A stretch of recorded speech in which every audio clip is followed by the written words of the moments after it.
자, 이번에는 또 여당 쪽입니다. 지금 야 쪽에서 이 개헌 공작이 걸렸고 여 쪽에서도 개헌 공작이 걸렸습니다. 어제 이재명이는 이 서울 여의도에서 자기 지지 모임을 출범시켰어요. 15만 지지 모임을 출범시켜서 공명 포럼이라고 출범시켰고, 이낙연, 정세균, 이광재 등 개헌에 앞장서는 문의 끈앞들은 자기들끼리 여의도에서 공동 세미나를 개최하기도 했습니다.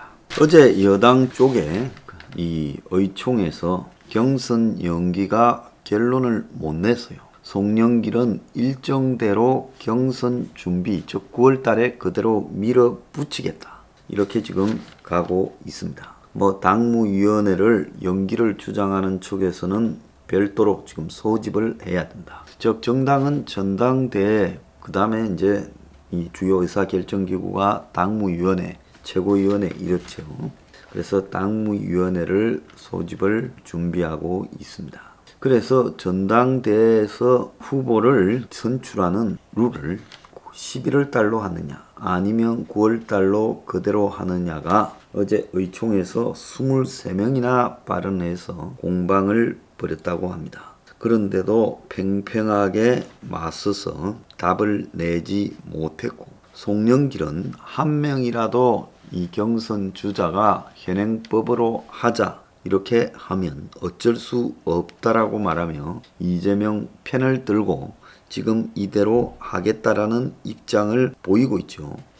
그런데 지금 이재명뿐만 아니라 박용진, 추미애 등이 예정대로 경선을 치르자, 이렇게 말을 하고 있습니다. 그래서 민주당에서는 결정이 늦어지기는 했지만은 경선을 미루는 것은 어렵다. 다음 주부터 후보 등록을 받고 7월 초에 컷오프하는 예비 경선을 치르는 일정이 유력해지고 있다, 이렇게 말을 하고 있습니다. 여기에 맞서서 이낙연, 정세균 등 당무위원회를 소집하고, 그래서 그 소집 요건인 당무위원 3분의 1 이상의 서명을 받아놨고 송영길 뜻대로 되지 않을 거다라고 말을 하고 있습니다. 자, 어제 공동으로 토론회를 열었던 이광재, 정세균, 이낙연 등 반 이재명 연대는 나란히 반 이재명 라인을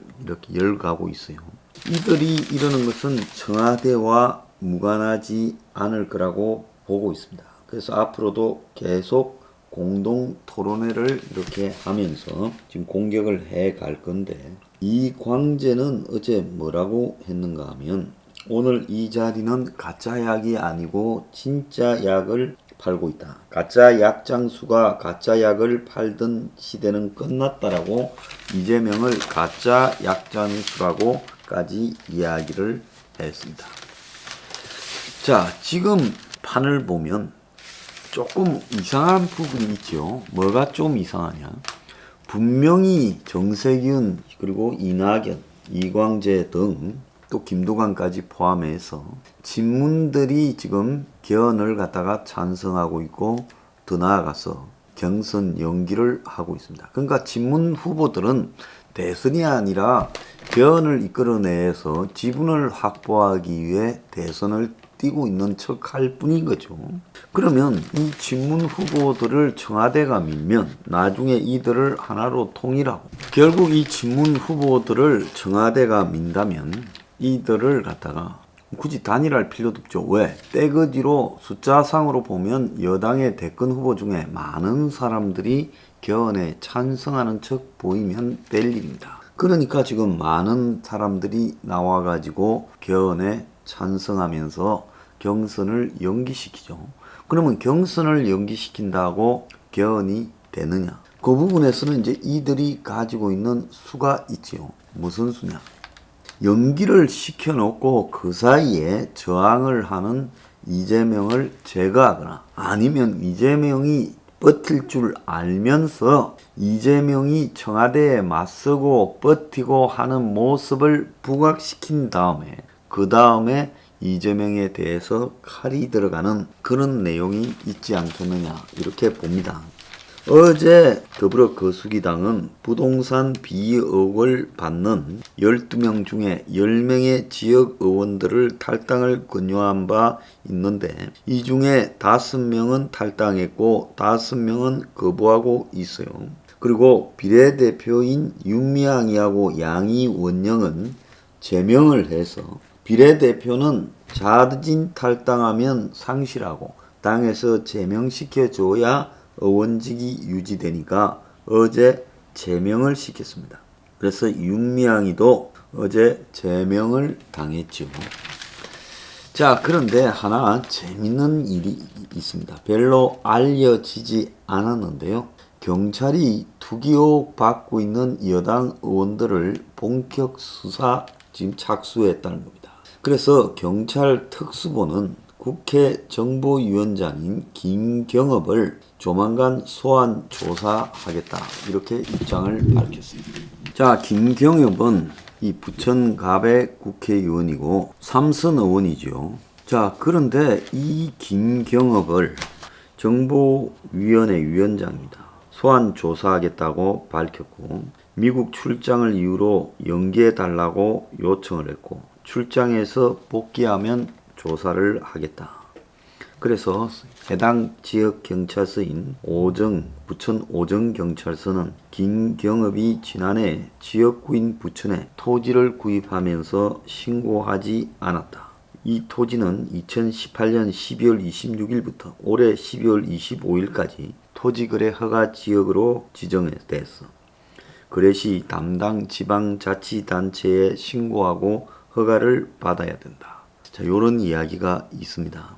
그래서 국민의힘의 정창민이 지금 수사를 받고 있고 보안 수사가 진행되고 있는데 여당 삼선 의원이고 정보위원장이 지금 소환 통보를 받았고 권익위원회에서 문제 있다고 답이 나온 12명에 대해 관할 시도 경찰서에 배당이 되어서 우상호가 농지법 위반에 대해서 서울경찰청에서 지금 조사에 들어간다고 합니다. 경남경찰청은 윤미향 시가집 관련해가 함양 집을 명의 신탁한 걸로 보고 투기 대상자로 지정을 했어요. 자, 왜 이렇게 정권의 눈치를 보는 경찰이 여권 의원들을 본격 수사하는가? 자, 여러분, 지금 이 본격 수사 대상의 상당수가 친 이재명계입니다. 김경업도 대표적으로 이재명계죠. 자, 이런 상황으로 볼 때 정권이 말을 듣지 않으면 정치적 수명을 끊어놓겠다라는 지금 압박이 진행될 거고 조만간에 제가 볼 때는 여당 의원, 수도권의 여당 의원 다른 의혹과 비리로 아마 수사 대상에 올라서 구속되는 사태가 곧 발생할 거라고 보고 있습니다. 자, 이런 부분들을 통해서 청와대는 당을 통제하려고 하겠죠. 과거에는 말만 전달하면 되는데 이제는 송영길부터 말을 잘 안 들어요. 그러니까 자기 패거리를 대선 후보라고 출마시켜서 세를 모으고 버티는 힘을 유지하고 있는데 그럼에도 불구하고 송영길이나 이재명이가 그냥 버티면서 대권으로 밀고 갈라 그러고 박용진이나 추미애도 거기 붙고 이러니까 이제 청와대가 쓰는 수가 뭔가 하면 강성 돌파를 선택했다. 그래서 여당 의원들을 수사할 거다. 지금 이런 것이 예측이 되고 있습니다. 자, 그런데 이제 이렇게 되어서 소속 의원들이 수사받고 출당당하고 이런 지경에 처한 이재명 측에서는 이걸 버티기 위해서 한 방을 터뜨려야 된다. 사실 이재명과 문하고 사이에는 양쪽에 걸쳐 있는 의원들이 많습니다. 문 쪽에 핵심인 것처럼 하다가 이재명한테 찰싹 붙어버린 사람들이 많아요. 그러면 이들 입장에서는 이재명에게 문 쪽에 있을 때 청와대도 있고 뭐 행정부도 있고 정보를 입수하는 위치에 있었던 자들이 많은 정보를 전달해서 그것들을 통해서 이재명이 한방 터뜨리는 그런 대응을 할 가능성이 있다는 거죠. 이재명은 경선이 연기되면 그것이 곧바로 자기 제거라는 것을 잘 알 거라고 봅니다. 그러면 이재명이 이렇게 한 방을 맞짱을 떠서 터뜨리게 되면 여권의 경선판이 걷잡을 수 없게 혼란 상태에 빠질 것이다. 자, 여당 의원 수사와 앞으로 여권 내부에서 터져나올 폭로 기대됩니다.